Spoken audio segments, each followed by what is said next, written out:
What's up, Baggies fans, football fans, and sports fans, to the latest match day breakdown. And unfortunately, it's another loss under the lights at Riverside. That place is becoming a little bit of a haunting ground for us in recent years, and we are struggling there. It was a bit of a letdown performance, should we say, and it just left a bit of a sour taste in my mouth, if I'm being honest, in this game. And I'll get into it in a little bit. But before we do the full breakdown, let's aim for 30 likes on this video. Leave a comment, let me know your thoughts on the game and how we set up and how we played. And obviously subscribe. We are on our way to 700 subscribers. We're sitting at 670, so 30 more to go to 700, and then we're 300 off the big 1,000, which I'd love to hit by the end of the year. So make sure you smash that subscribe button and hit the bell notification to be updated when every video comes out. And let's get into it. And Middlesbrough 2, West Bromwich Albion 1. Yeah, and honestly, I've got to say from the start, it felt really frustrating. Not because Boro completely blew us away like I thought they were going to do, but because of how we came in, how we set up. The team selection, in my opinion, was poor from the start.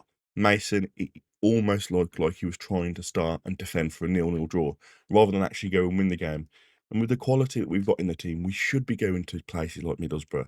We should be going to any really team in the league and going, "What, we're going to go win this game. We're going to go and win." I know they were top of the league and I know they were flying, doesn't mean anything. You know, each game's a different game. We should have gone into this game thinking, no, we're going to do it. We're going to play our way of football and we're going to win. And we've got to look at that lineup and you think, okay, maybe we're going to be solid. Maybe we'll frustrate them. But when you've got Diakite in midfield and he was slow on the ball, he got caught multiple times. And I think, you know, luckily our defenders were quick onto it as soon as he got caught. But if that had been anybody else, you know, another quicker team like maybe a Leicester who would have grabbed that ball and sprayed it out wide quickly, we'd have been in so much trouble. He's so slow when he first starts a game. We don't need that when we're playing a team like Middlesbrough. And then you push Molumby into that number 10 role, which it just isn't him. It's not surprising we lack creativity. Molumby is a worker, don't get me wrong. He'll cover ground, he'll press, he'll win tackles. But as a 10, you're asking him to do too much and something that doesn't naturally come to him. He does have occasionally a good ball in him, but for me, he's that holding midfielder that we need. He's the one that does all the nasty work, that sweeps up, wins the ball, presses. And I think that's where he should be playing. You know, playing between the lines, that's something Isaac Price does absolutely fantastically, and he'll spin and find a pass. And, you know, it just felt so frustrating. Straight away, that told me that we weren't going to take the game to Boro. Now, in the first half, we did have a few moments, you know, just a couple of loose balls that fell to our feet. But let's be real, it was nothing really clear cut for us. Nothing that made their keeper work. And when that happens, when you're not creating, you're not pressing teams, and you've got to make sure you're solid at the back.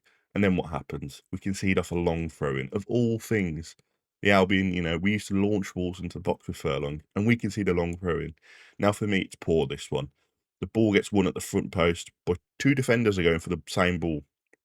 Where's the communication there? Olin wins a flick on, and there's their number 13 striker that I was told before the game we've got to watch out for, just to slot the ball away. Now, for me, I think the keeper should do better here as well. It's almost straight at him. I know it's quick to react, but he should be doing better here, in my opinion. You know, at this level, it should be bread and butter for defenders. It should have been dealt with, cleared at the first attempt, you know, won at that front post and not allowed for the flick on. And as I say, even after it drops, I think the keeper should do a lot better. You know, it's not being overly harsh. It's just being the reality. If we want to be up there, you can't be conceding sloppy goals like that. You cannot be. So at 1-0, I'm thinking, okay, we've been poor, but we're still in the game. You know, Middlesbrough haven't blown us away.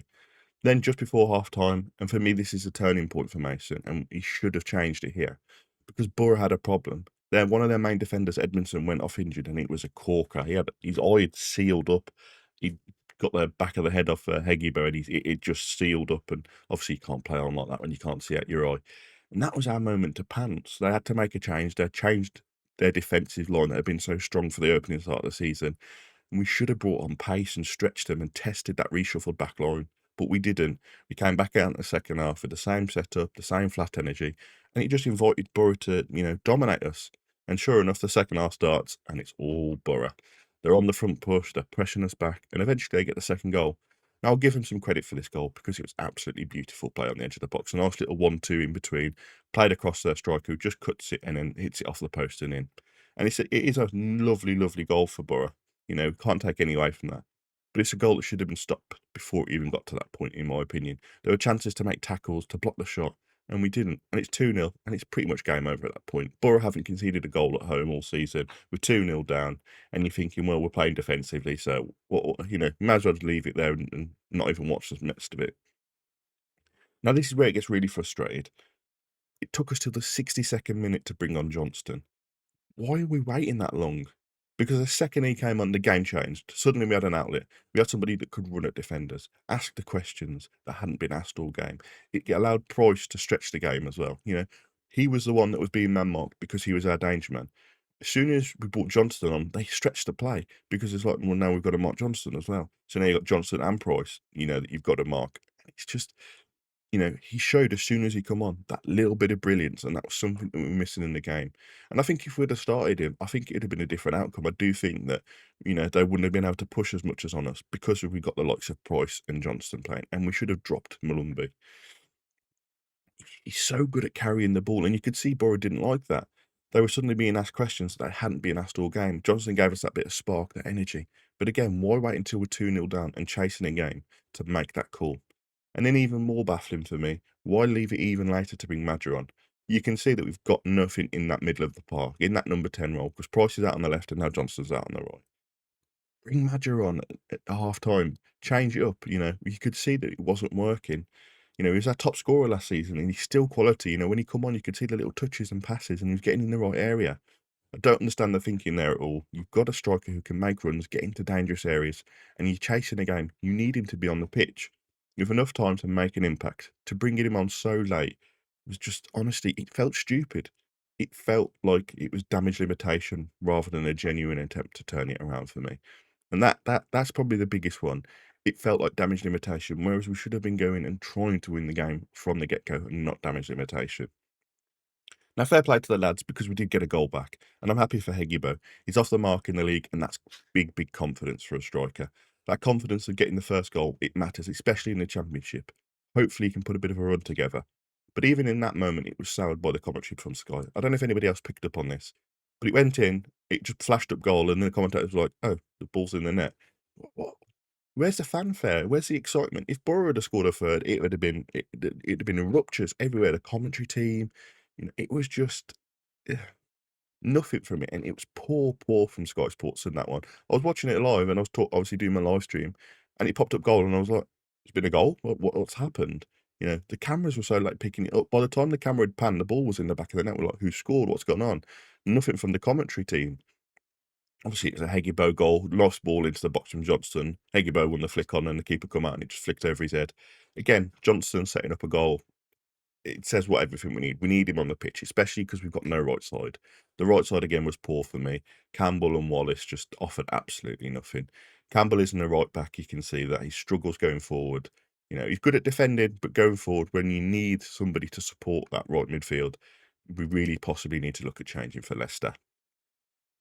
But anyway, Heggebo scores, and suddenly you think, if we'd made that change, if we'd have made changes earlier, Johnson comes on at half time. If Madger had been given, you know, 40 minutes instead of the 15 he got, who knows? Maybe we nick another. Maybe we walk away with a point. But we left it too late, and that for me is on Mason. Now, I'm not digging at the manager. You know, we shouldn't be going on a witch hunt for him. But this is where the inexperience hurts us. And he needs to learn from this. He needs to go, right, okay, that doesn't work for us. Let's change it up. So to sum it all up for me, we set up wrong, we invited the pressure, we conceded 2 sloppy goals. Then when we finally did go for it, it was all too late. I give credit to the lads for not giving up. Heggebo's goal for Johnson's impact, but the overall game was lost in the dugout for me. Poor decisions, poor timing, and hopefully he learns from this, because you can't afford to waste 60 minutes of football in this league and expect to get results. Let's hope he takes it on the chin, learns from it, and sees a different approach next time, because there's no doubt we've got the players to cause teams problems. Only if we actually play them there. That's been my thoughts. As I say, guys, let me know yours in the comments down below. I love reading everybody's interactions, so make sure you leave a comment, subscribe, like, and I'll catch you all in the next episode, guys. Bye-bye.